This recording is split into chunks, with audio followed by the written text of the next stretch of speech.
Yep. So the next article is actually a backward-looking article, Article 9. It will be presented by the town manager, and it's about a budget adjustment for the FY20 budget year.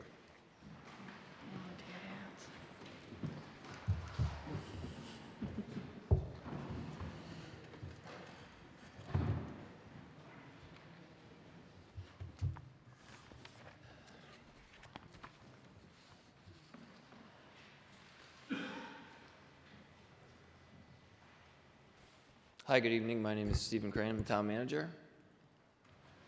And I'm presenting Article 9, which is a budget adjustment. The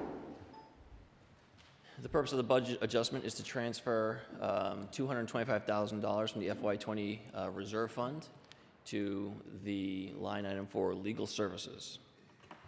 And to get started, I just wanted to look at, or just show you all a quick history of the reserve fund expenditures in a way that is completely unreadable. Yeah. I want to do a 5-year look back. The point of this slide is to show you that, I don't know if the pointer works, but in FY15, even I have to put my glasses on.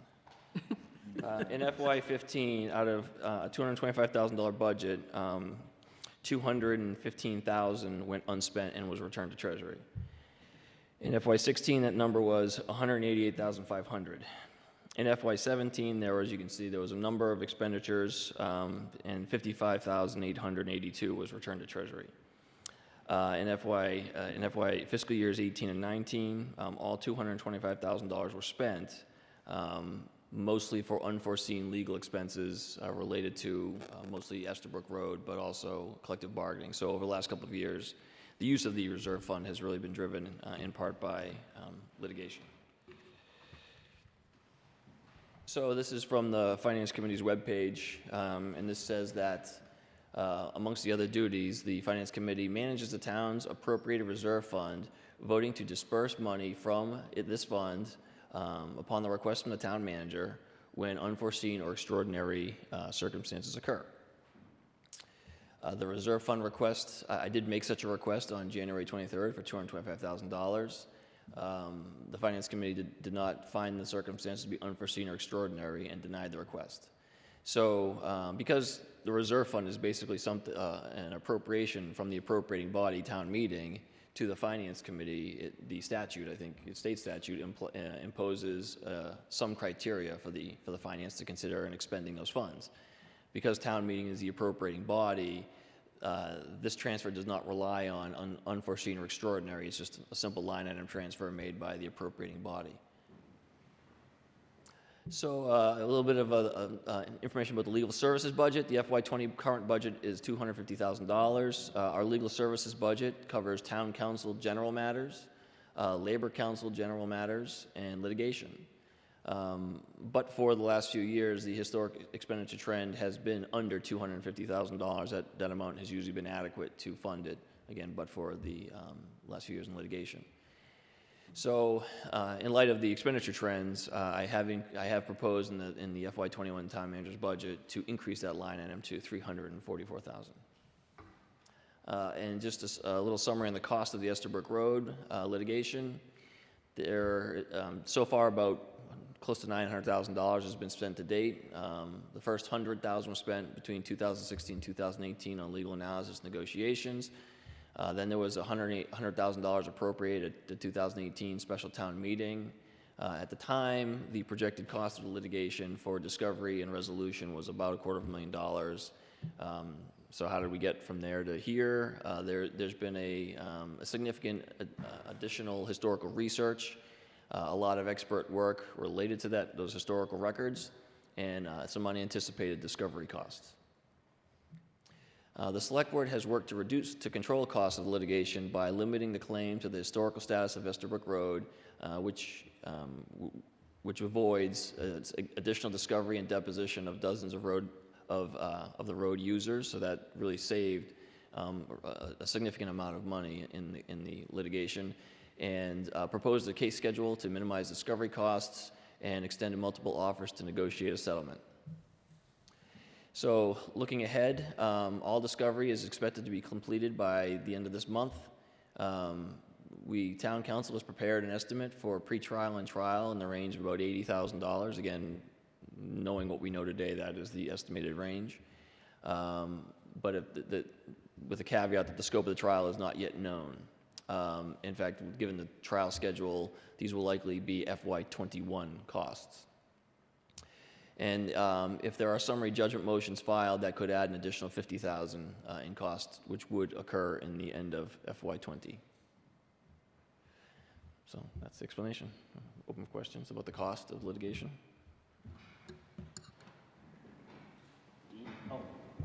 Hi, so Philip Swain, and I'm a lawyer, so I pay attention to budgets. So it sounds like you've got a budget of $80,000 for the remaining fact discovery, no budget for trial yet, is that right? But the 80,000 is both. Oh, that includes the trial, okay. And what's the total that we've spent so far on the Estherbrook Road? It was about 900,000. 900,000? Yeah. And could you just describe briefly the process of how you go about approving these services? Do the lawyers come to you in advance and ask to do this, or is it an after-the-fact bill? I will just tell you the way my clients ask me to give them an estimate first, and then they approve whether I can spend $900,000. I don't give them a bill at the end of the time. So I don't know how it has been working with this litigation. Well, to be honest with you, a lot of the money has spent before I got here, so I can't really speak to what has happened in advance of that. But I mean, council regularly updates the town, and both the town manager and the select board, and advises them. There are certain processes that, as an attorney, I'm sure you know, once you get engaged in, there are certain things that there's not a lot of flexibility, and certain things that have to happen. You know, generally, if step 1 is taken, steps 2, 3, and 4 need to be taken as well, and so that's kind of what has driven the costs up. Well, I'll just tell you that my clients go over those steps each time. I don't just execute them and then tell the client afterward. I have to get approval. So, I'm sorry. I have to get approval from a client before I execute steps. There's step 1, then there's step 2, 3, and 4. Maybe a motion or responding to a motion, but I have to go over that with them in advance. I don't just go ahead and do it. Well, the purpose of the article is really, it's not about legal strategy. It's there's a line item that is depleted and it needs a transfer to meet expenses. I guess I'm just suggesting that there should be a procedure where the lawyers have to go to you first before they incur additional expenses and fees. I see someone at the mic. Neil, would you like to Mr. address Chairman, this? Neil Rasmussen, and I'm one of the owners of the Yesterbrook Woods and a defendant in the lawsuit. I just think the town needs to go into this with eyes wide open. There's an argument this is strictly a housekeeping function because these are expenses that have been incurred. They're going to have to be paid. So this vote doesn't actually cost the town anything, I believe. But I would like to suggest that this is really the beginning of about a $3 or $4 million expense is what you're getting into, just like previous votes the town took that looked small and turned out to be gigantic. The last time this issue came to town meeting, in the fall of 2018, there was an ask for $100,000, and the town was told it's only $150,000 to finish. But that's not what happened. Since then, since the town told us it was only $150K to finish, the town has committed about another $750K with a lot more coming. And the numbers you saw there to get all this through trial, that made our lawyers just fall out of their chairs laughing, because those are ridiculously low numbers, just like the other earlier projections given were ridiculously low numbers. The problem we have is so since then, the town has committed about 5x what they said they were going to have to spend to finish this. This article will be viewed as a mandate, just like the previous article was, not from 2018, not to resolve the lawsuit, but to continue it. And that doesn't make a lot of sense, I think, to a lot of people. The likely follow-on expenditures will almost certainly be more than $1 million from here on to finish this. And the closest case to this case in the history of Massachusetts is Wrexham Beach in Marshfield, which went on for 18 years. The owners of the Estherbrook Woods we'll also need to spend a similar or even more than the town is spending, because there's a lot of defendants in this case. And we expect to be awarded our legal fees when we prevail in this case, which will probably be at least another $2 million that the town will have to cough up as part of this case. So this vote could in fact start a series of events that end up costing the town $4 million. The second point I'd like to make is you might ask, how the heck could a case like this cost this kind of money? And in Massachusetts, these kind of situations are resolved quite simply by documents. If you have a claim on a right to property, you have a document. It's called an easement. It could be a road easement. It could be an easement. It could be a deed. And they're resolved quite simply and quickly in summary judgment. This case, if there were such documents, this case would have been resolved years ago.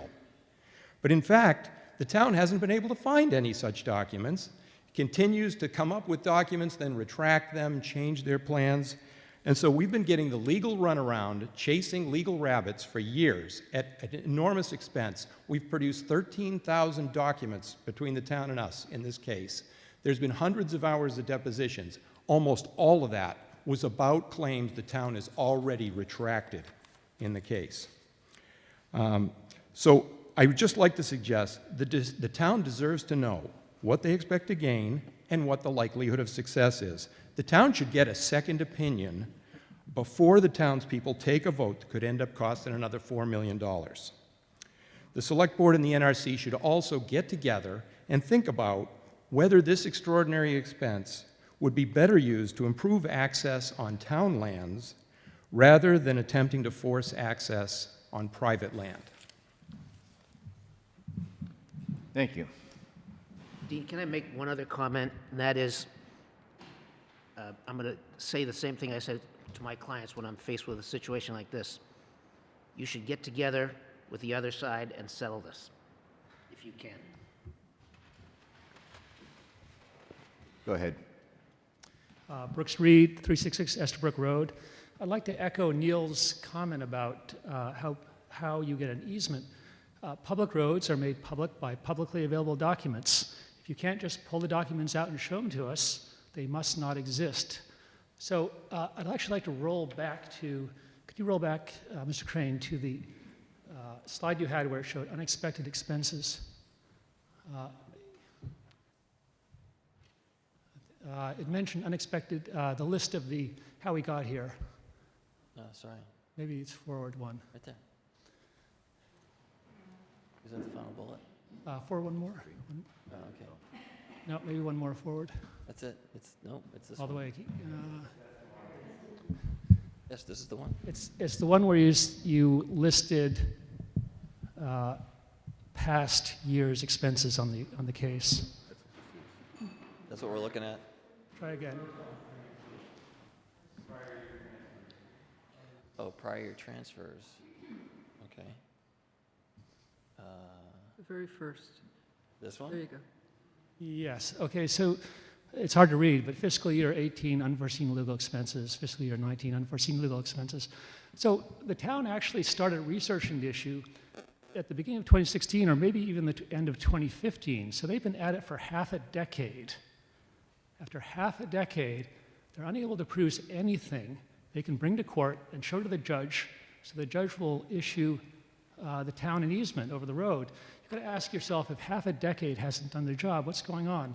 I also want to add that it says 2018 the legal expenses were unforeseen. The town has claimed that all through 2016 and 2017, the Select Board held executive sessions in which it talked about Estherbrook Road.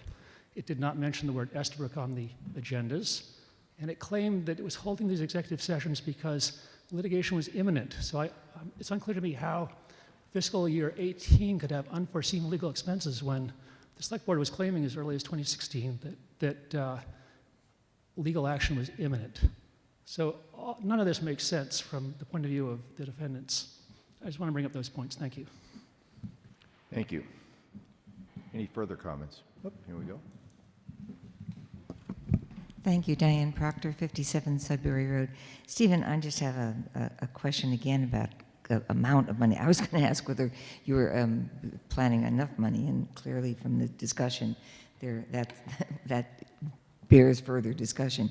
But just from the statistics you've given us, an $80,000 and a $50,000 comes to, I believe, $130,000.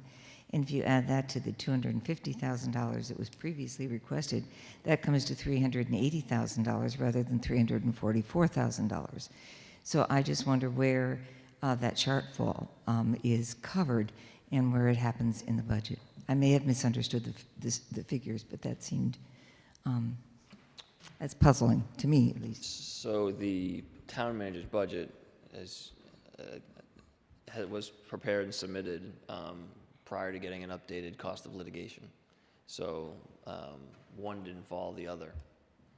We updated the legal services budget, and then town council did update the expected cost to get through trial.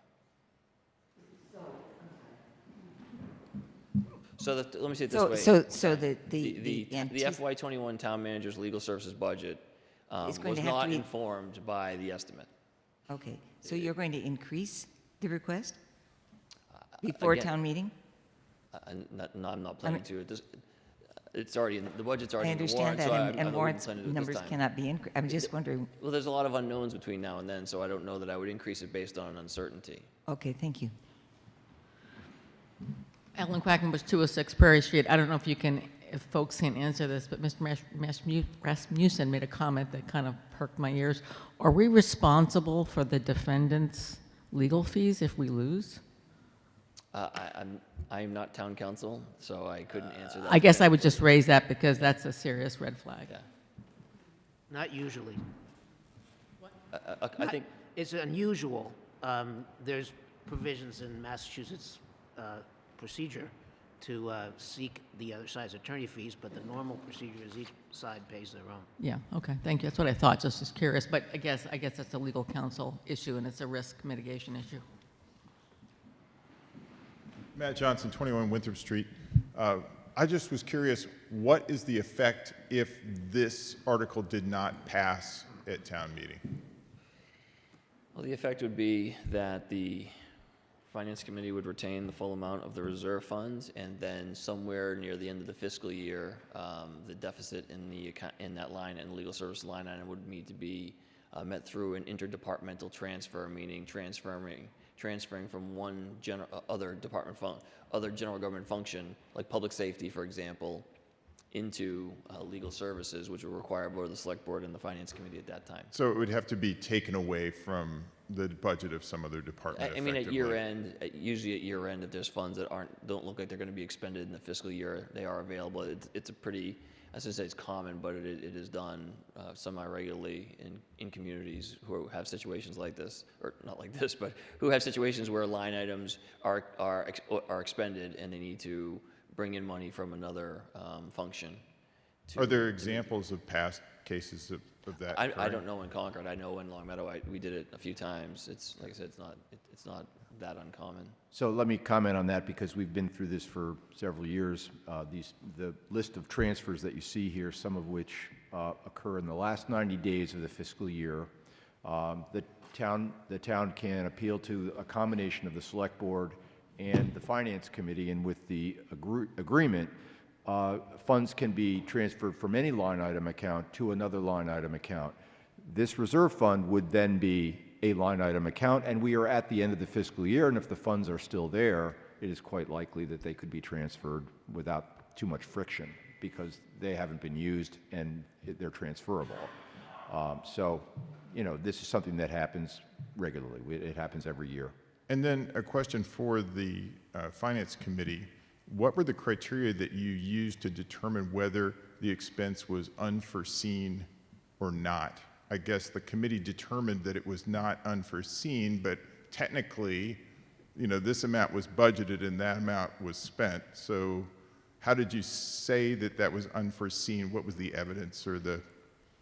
As you can see on the slide that's being displayed, this is the third time they've been back to the well for this purpose. And at the fiscal 19 request, which was approved, I think the Finance Committee was quite clear in saying, please do not come back, you know, asking for this as an unforeseen and an extraordinary expense again. So, you know, I think I speak for the committee, which voted unanimously to decline the request, that we did not take kindly to that request. Like, please do not come back trying to use these funds for this purpose for ongoing litigation. So, I guess a question then, a follow-up question, because as I've read, among all the different kind of categories of town expenses, that legal expenses are the hardest ones to budget, that they tend to be unforeseen by the nature of, you know, litigation, and discovery tends to lead in directions that it's very hard to anticipate. So I guess maybe I could even put that to Mr. Swain with his background, that It's a terrible problem for lawyers to predict litigation, but clients ask us to do it all the time. And we have to, you know, if they give us a budget, we have to live within it. But I certainly don't go to my clients and say, well, I blew through your budget, so you owe me for the additional money. Thanks.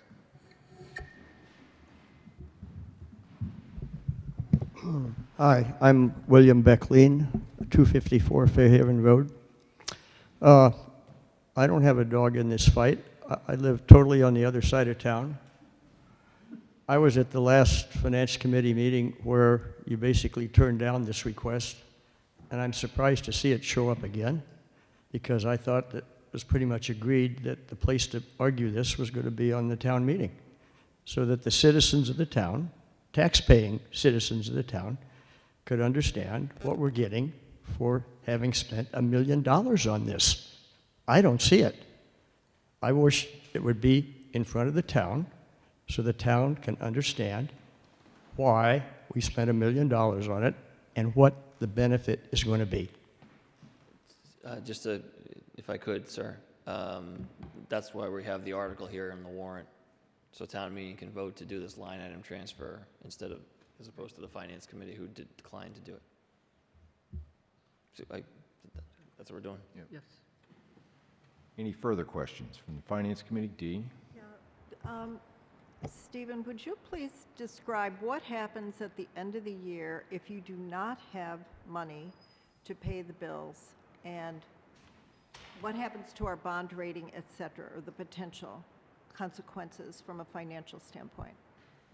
Well, I think if you don't pay your bills, then that definitely negatively impacts your credit. We could be subject to fees, late fees, interest charges, things like that, because we would default on our legal bills. And is there any other ramification to our bond rating on that? I mean, I would defer to Carrie on that, but I can't really say. Ms. It LaFleur, certainly can is. you It answer? certainly it doesn't help, especially if the town does have the resources to meet the obligation. Do you want?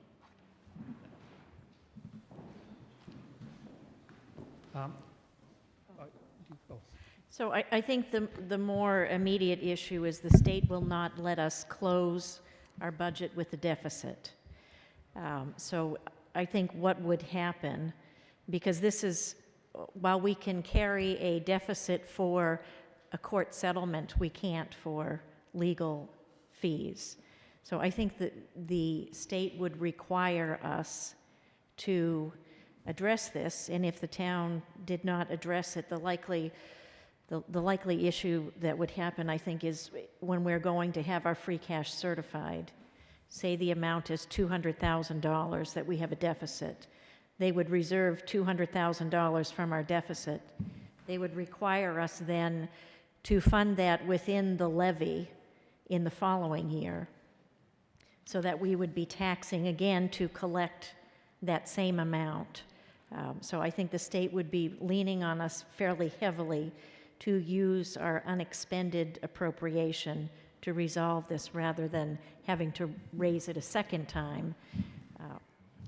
And so in terms of the bond rating, I don't think that the state would allow us to get to the point where there would be an impact. They would save us from ourselves, so to speak. Can I ask a follow-on question? So it's likely, so I understand it, if this article fails, it's likely that we would ask for a transfer from a budget surplus in other departments' budgets, right? Underspending and other budgets and other department budgets to cover this?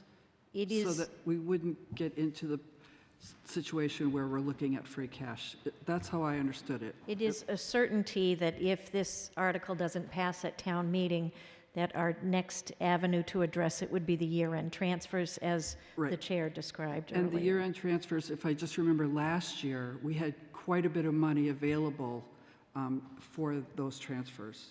In other words, we had underspent our budget by quite a bit of money. I'm thinking Yes, we did in the, a lot. So there's, at least last year, there was quite a bit of money available for that. yes. Got it, thank you. Carrie, when we talked about this at the finance meeting, we asked a question, are we accruing late fees on these expenditures at this point? Not at this point, no. Do you know when they would start? You know, town council's been representing the community for a long time. They want to work with us to the greatest extent that they can. So we haven't really put a timetable on that. I think obviously we have a few options to meet our obligations by the end of the fiscal year. And we'll see how we'll play that. Hopefully, we'll meet the obligation one way or the other.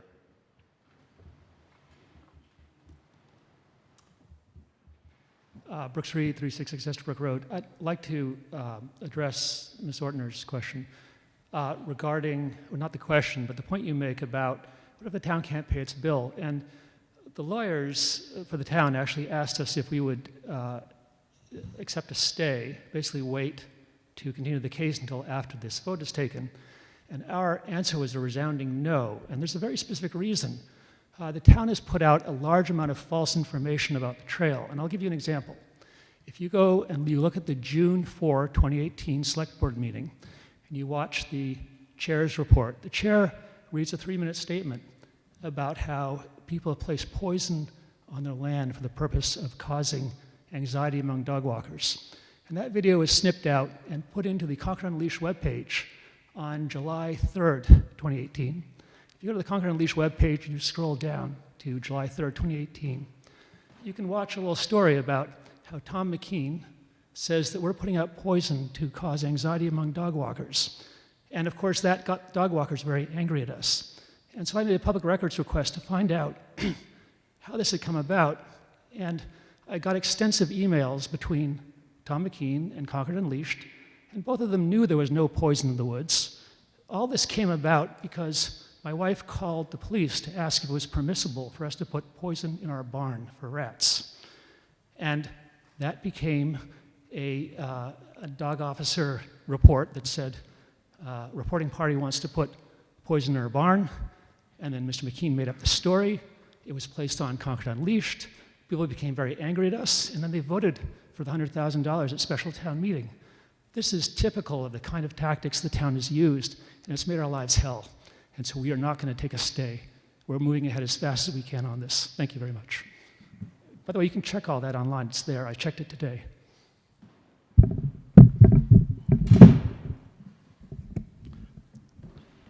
Henry Dane, 58 Everett Street. I'm not going to talk about the merits of the case, but I'm going to talk about the predictions about what may happen. No transfer of funds will take place from free cash without the consent of the Select Board and without the consent of the Finance Committee. Where we go on this is initially a matter of negotiation with our legal counsel. And certainly we can negotiate with them about how we handle any fees or where we're going to go and whether we're going to seek independent counsel of stature to review the case and advise us. So it would be far better to leave this matter alone, and if there's going to be a transfer from any other account on any other occasion, to make that a matter of negotiation and discussion with our current counsel and between the Select Board and the Finance Committee to come up with an appropriate resolution.